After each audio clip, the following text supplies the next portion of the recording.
ఎన్నికల ముంగిట జగన్ పార్టీ దూకుడు పెంచింది. గత ఎన్నికల తర్వాత భారీ సంఖ్యలో తమ ఎమ్మెల్యేలను లాగేసుకున్న టీడీపీకి వైఎస్ఆర్సీపీ గట్టి షాకిస్తోంది. ఇప్పటికే Chirala MLA Amanchi Krishnamohan, Anakapalli MP Avanthi Srinivas, Amalapuram MP Ravindrababu టీడీపీని వీడి జగన్ పార్టీలో చేరారు. తోట త్రిమూర్తులు కూడా పార్టీ మారతారు అని ప్రచారం జరగ్గా సోమవారం సీఎం చంద్రబాబుతో భేటీ అయిన ఆయన పార్టీ మారడం లేదని స్పష్టతనిచ్చారు. కాగా ఉత్తరాంధ్రకు చెందిన కీలక మంత్రిపై వైఎస్ఆర్సీపీ కన్నేసినట్టు ప్రచారం జరుగుతోంది. త్వరలోనే ఆయన జగన్ సమక్షంలో పార్టీలో చేరనున్నారు అని సమాచారం.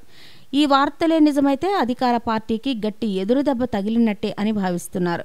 ఈ విషయాన్ని పక్కన పెడితే యూపీఏ హయాంలో కేంద్ర మంత్రిగా వ్యవహరించిన కిల్లి కృపారాణి వైఎస్ఆర్సీపీలో చేరబోతున్నారు అని సమాచారం. శ్రీకాకుళం జిల్లాకు చెందిన ఆమె మంగళవారం ఉదయం హైదరాబాద్లో జగన్ను కలిసి వైఎస్ఆర్సీపీలో చేరతారు అని తెలుస్తోంది. టెక్కలి అసెంబ్లీ నియోజకవర్గానికి చెందిన కృపారాణి శ్రీకాకుళం నుంచి వరుసగా 3 సార్లు ఎంపీగా పోటీ చేశారు. 2009లో విజయం సాధించారు. యూపీఏ హయాంలో ఐటీ, కమ్యూనికేషన్ల శాఖ సహాయ మంత్రిగా బాధ్యతలు నిర్వర్తించారు.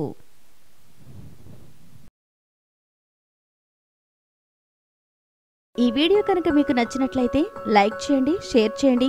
ఇలాంటి లేటెస్ట్ వీడియోస్ కోసం మా ఛానల్ని సబ్స్క్రైబ్ చేసుకోండి.